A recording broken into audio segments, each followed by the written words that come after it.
Here in New Zealand, tensions are running high. Protests have been happening across the country. The nation that produced Jacinda Ardern, icon of the left, is now run by the most right-wing government New Zealand has had in decades. And it's taken aim at the special status of Māori. A disproportionate amount of political power for one group of people can only come at the expense of others. In the first 100 days, hard-fought-for rights and policies have been repealed, removed and reversed. The scale and speed is beyond anything we've ever known. The only thing we can compare it with was the initial colonisation that happened in the 1800s. For supporters of the changes, the shift can't come fast enough. We couldn't see why somebody's, because of race, would have veto over somebody else. Others fear the changes will send race relations backwards. Ngā mātua te whenua, this is our land. This is the land of our ancestors. We have a relationship with the Crown that we expect to be honoured.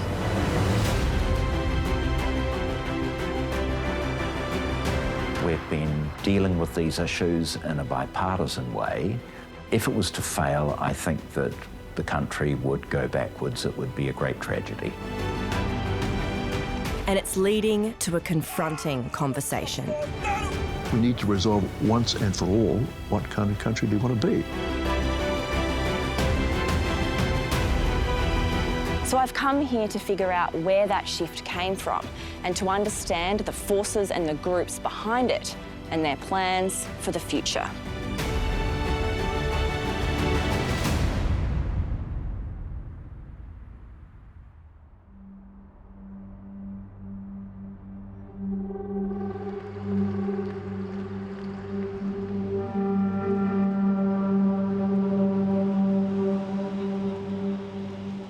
I'm here at New Zealand's Parliament in Wellington.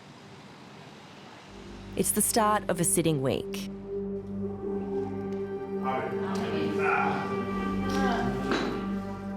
Inside the Māori Party caucus room, they're strategising. We are still in cultural defence and the fatigue is real. And any forum that isn't staying focused on ourselves and helping us to scale up against this government has to ask itself, what is it here for? The Māori Party was established in 2004 to serve the rights and interests of Māori people. Now they're starting to talk about de-escalating. Well, in actual fact, it's too late. You've undone too much. Yeah. Well, when do we go to war? Yeah. When do we go to war? War is politics with bloodshed. Politics is war without bloodshed. At the last election, they won 6 of the 7 dedicated Māori seats in a chamber of 123 MPs. They've been leading the resistance against the government. Debbie Ngarewa-Packer is a co-leader of the party. As her colleagues prepare to go into Parliament, she took a few minutes to speak with us. Debbie, can you give me a list of some of the key things that have been repealed or changed? Like, what is what this government's doing? It is everything that has been fought for in the last 50 years, incrementally to help advance us through the inequities and the racism that we've endured that has been repealed, specifically targeted for Māori. They've repealed it quickly, so there hasn't been the ability to go through the normal legislative consultation for communities to be involved. In the past year, the party has witnessed the government abolish the Māori Health Authority, wind back Māori language in the public service, and repeal an environmental law that considered Māori relationship with the land. Some of the most controversial changes are happening because of an unprecedented arrangement struck after the last election. In this new era of New Zealand politics, the country is being led by a 3-party coalition. There were warnings here in Wellington that that could lead to chaos. Prime Minister Christopher Luxon leads the National Party, but to take power, he had to negotiate with two minor party leaders, David Seymour of ACT and Winston Peters of New Zealand First. Both men are of Māori descent themselves, and they have both campaigned against what they describe as race-based policies. You're here to represent everybody as one people called New Zealanders. Regardless of our DNA, we signed the treaty so that we could become one people. Winston Peters has been in and out of New Zealand politics since 1978. His party wasn't in Parliament during the last term, but it now holds 8 seats. Where are the successful examples of a society that succeeds when people have different rates based on ancestry? David Seymour grew his party's share of the vote from less than 1% in 2017 to nearly 9% in 2023, delivering ACT 11 seats. During coalition negotiations, they presented a list of demands. Among them were policies that targeted the special status of Māori.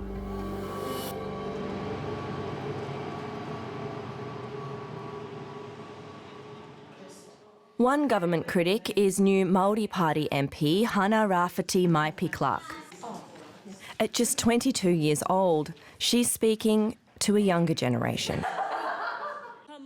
As part of Hana's maiden speech, she performed a traditional haka, a Māori war cry, a moment that went viral.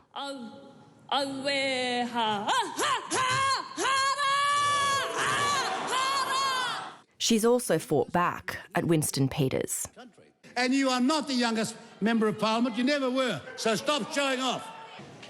I find it very interesting that one person in this Parliament is so triggered by me, so intimidated of me. Moments like this have helped her gain an online following. Why do you sort of serve it to him a little bit? Well, I won't serve anything if they don't come at me. So if he wants to actually bully me in the house, I'm not going to just sit there and be like, oh, thank you, Winston Peters. I'm going to give it back to you harder and say, no. I was elected as a seat electorate for the Māori seats, and my people didn't vote me in here to be bullied by you. Yeah, and it's also, I'm quite aware that other girls are watching me too. So I'm intentional about being strong.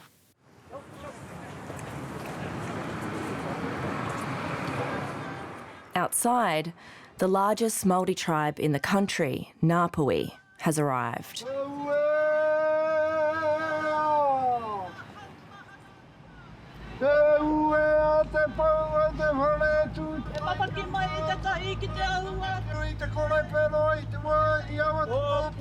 They've travelled around 900 kilometres to be here, to protest against another government measure, one they claim would see kids in state care disconnected from Māori culture. It's a change that was in the ACT Party coalition agreement. When I say Anna, you say who? Anna! He! Anna! He! Anna! He! Kia ora tātou. Ngāpuhi are calling on the government to resign. We arrive here today with the united message to the coalition government, and it's simply to stand down. Mane Tahere is the leader of the tribe. How do I know? Because our people are backed into a corner. What happens when you're backed into a corner? You figure it out. That's right.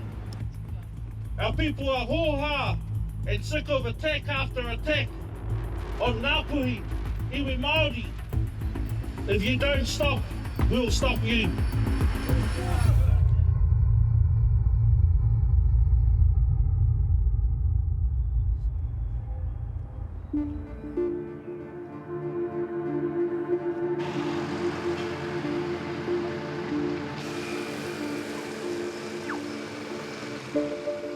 I'm heading to the National Library of New Zealand. It holds a special document, the Treaty of Waitangi. Signed between the Crown and Māori chiefs, when New Zealand became a British colony. Oh, what you can see, I think, is signed at Waitangi the 6th day of February 1840, and the various articles are there. Christopher Finlayson was Attorney General in the last Conservative National Government. So Chris, what does the Treaty of Waitangi do for New Zealand and what does it promise Māori? It made promises to the Indigenous people of New Zealand that the Crown would look after their treasures, lands, forests, fisheries, recognise their leadership and extended to them all the rights and privileges of British citizens. So it's a very important document. The Treaty of Waitangi means Māori hold a special status. It has been used to forge land rights, cultural preservation and address historical grievances. Much of the work I've done over the years as Treaty Minister has been to address the loss of treasures by Māori and the restoration to them so far as we can of what they were entitled to under the treaty. Do you think the Treaty of Waitangi makes New Zealand special? Yes, it does. And I think it sets us up to be the best little country in the world. We've got a really interesting project here, and it's not always a comfortable project, but it's a well worthwhile one. What do you make of this three-way coalition at the moment, in particular the role of the minor party leaders? Well, a lot of people say the tail is wagging the dog. We've got these small political parties, but they seem to be dominant in some areas. You've got Mr. Seymour and the ACT Party, which is neoliberal, slightly libertarian, but at times very populist.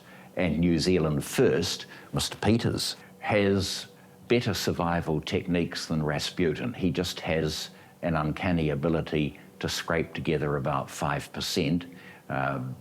You know, the lost, the bewildered, people who fear the future.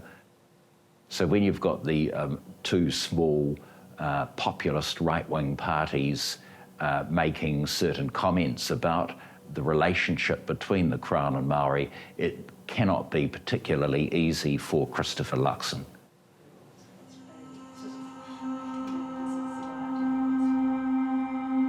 The treaty is not a legally binding document, but in modern times it has guided governments' Māori policies. It lives in this cave-like room, preserved and protected, but it has damage. The edges have been eaten by rodents, a reminder of how the treaty was neglected for more than a century. The treaty and the rights it holds had to be fought for.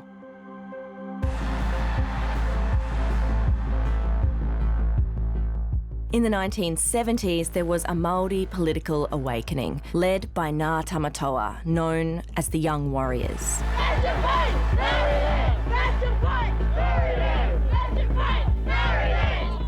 Ngā Tamatoa put the treaty on the national agenda.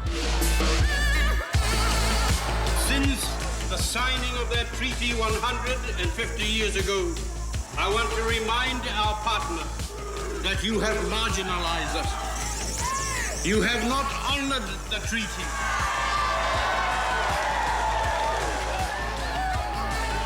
What do we want? Justice! Now!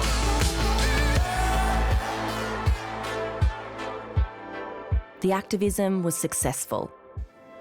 A tribunal was established to ensure the treaty was upheld.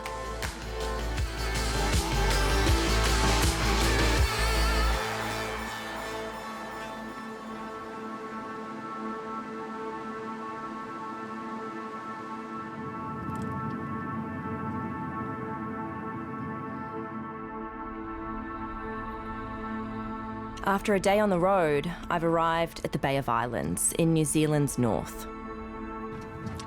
I'm driving into the Waitangi Treaty Grounds. This is a really significant place. It's where the nation of New Zealand was founded and the treaty was signed in 1840.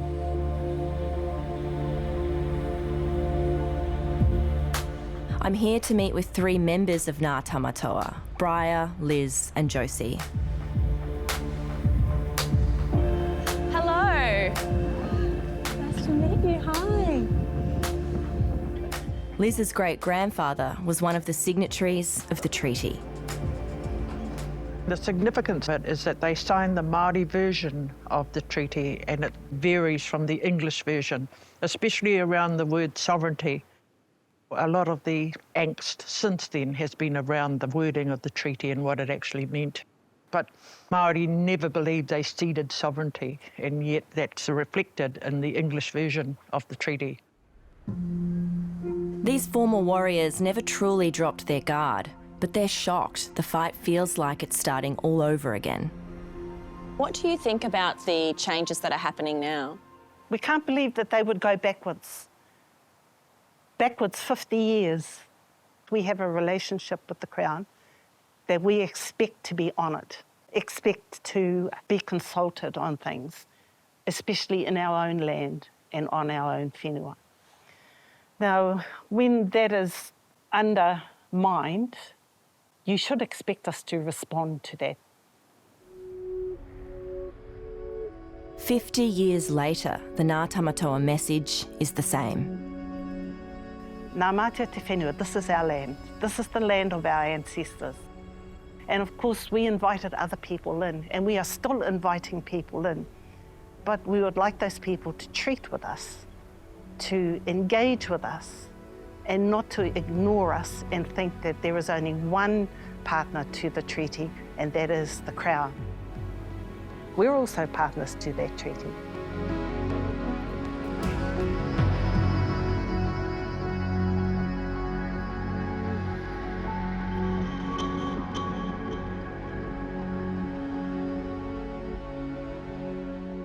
We invited Prime Minister Christopher Luxon, David Seymour and Winston Peters to be interviewed, but they all declined.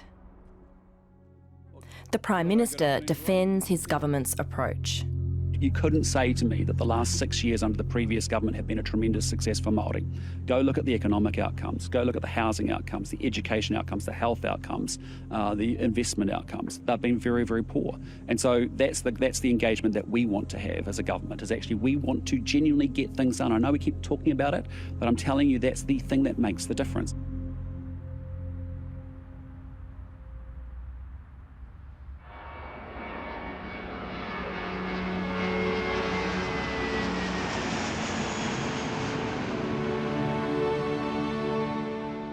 I've flown to the South Island. This region, southwest of Dunedin, is New Zealand's rural heartland.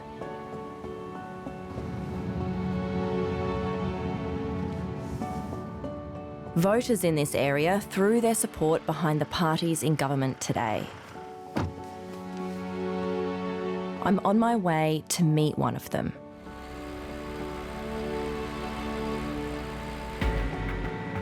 Bryce McKenzie is a dairy farmer and a potent political activist for a movement called Groundswell.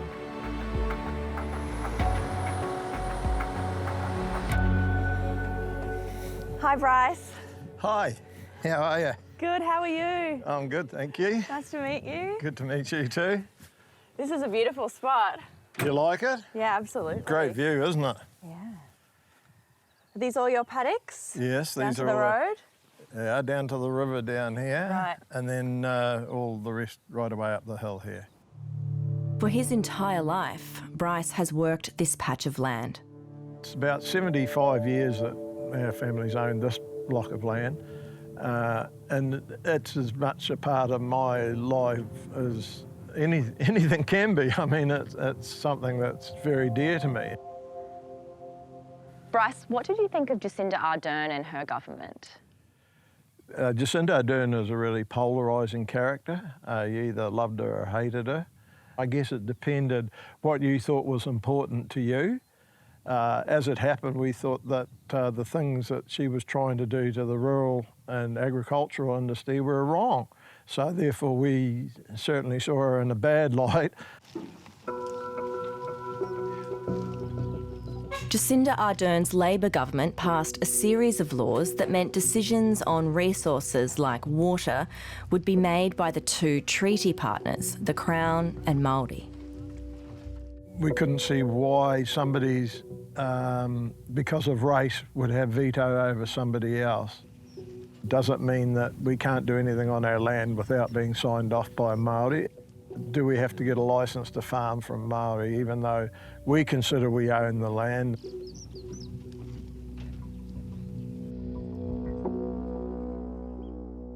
So can you talk to me about the moment you decided that you needed to do something yourself?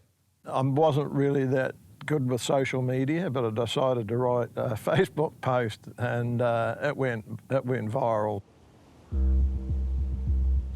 Bryce wrote about his frustrations with the level of regulation farmers were facing.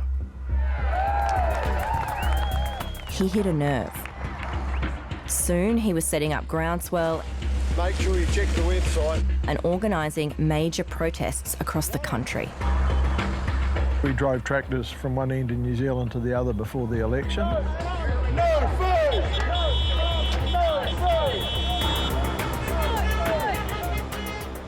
I was on tender hooks all day because you can see the size of these things, you can see the power they've got, you can see the damage they could do, and New Zealand's sentiments were running pretty strong.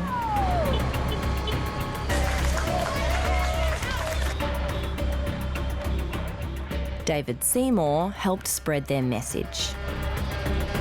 And isn't it great to see a peaceful and patriotic protest, people following all the rules, but sending a clear message that they want democracy, they want to be heard, and they want to stop to the avalanche of regulations that this government rains down on our rural sector.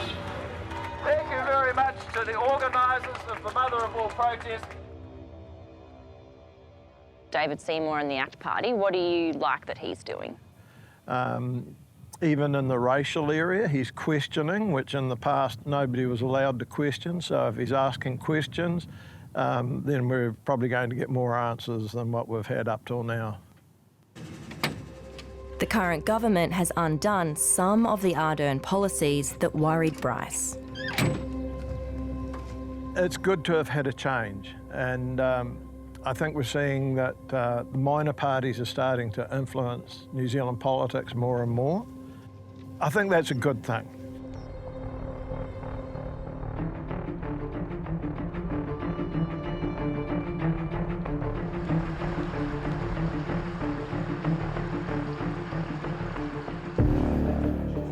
Inside the coalition, David Seymour is pushing his most controversial plan yet. A bill that would reinterpret the treaty itself and change who it applies to, from Māori to all New Zealanders, and then put that change to a public vote. For the first time through this representative House of Parliament, all New Zealanders will have a say about what our founding document and our constitutional future means. Many New Zealanders consider upholding the treaty a line not to be crossed. There are fears the bill would not just undermine but completely erase the special status of Māori, who make up 1/5 of New Zealand's population of 5 million. Surely it is not democratic for the Crown to back out of an agreement that it signed 180 years ago with no exit clause just because it doesn't suit parts of our population now. But the question is, how do we honour it? And my contention is that we are now a modern, multi-ethnic society. David Seymour is working hard to convince his coalition partners to support the bill, and he has powerful backers.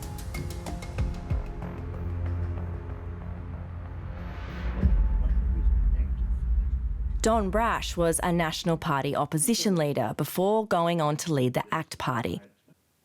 Now he runs a right-wing lobby group. We want all New Zealanders treated equally, regardless of race. That's all our policy. We have no other policies. His group, Hobson's Pledge, has more than 120,000 supporters. Hobson, of course, was the governor of New Zealand when the treaty was signed, and as each chief signed the treaty, he said in Te Reo, Māori, we are now one people. So Hobson's Pledge is a group which says we all have the same constitutional rights. And we will be working very hard to convince the Prime Minister to support the ACT Party's proposal to have a treaty principles bill which will interpret the treaty as it should be interpreted. Is there no special status assigned to the people who are New Zealanders' first people? Well, they're welcome to have that description, but there should be no constitutional preference for that. Yeah, I think I'm careful to use the language first people because they were first and there was a treaty. Probably first. Personally, I don't care whether they're first or second or third. We need to resolve once and for all what kind of country do you want to be? A country where every citizen has equal political rights, or ones where we have a preference based on ethnicity? That never works. Do you think New Zealand will eventually have a referendum on the treaty? Yes, I do. If it's not one done in line with this bill that ACT is proposing, it will be a citizen-initiated referendum. I'm quite sure of that.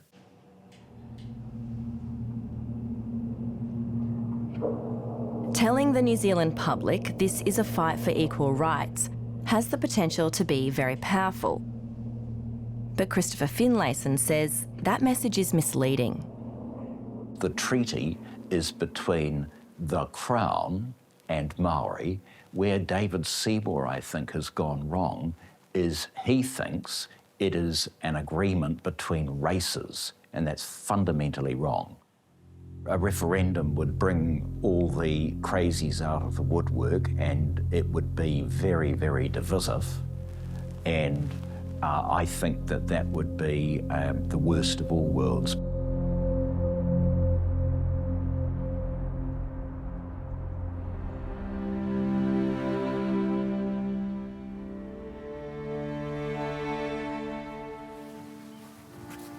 Hello. Hello. Thanks for having me. Thank you for coming. Hana has come home to Huntly after a week in Parliament. Yeah. These are looking good. She's invited me into the garden she helped establish that provides free food for the community.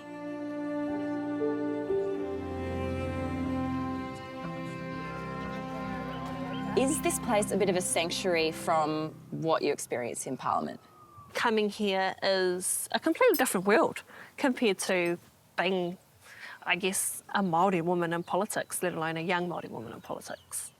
I think what I represent, this is what they're trying to repeal or remove or axe, and these kind of words I've been seeing time and time again through the legislation. And those words actually play with your psyche, like, wow, well, why am I so not wanted in this place?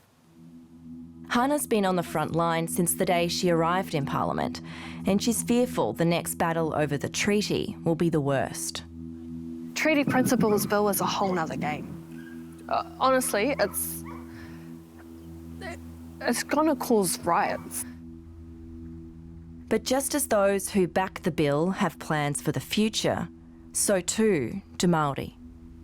I think there's just a bigger question that we're now asking ourselves. Okay, with everything going, why are they consistently dictating over us when that's not what the treaty says? That is not what our founding document says. It says, you look after your people, we'll look after our people, and we can get along. It does not say you govern over us. And that's the bigger questions that we're starting to ask ourselves now. Why do we beat to their drum?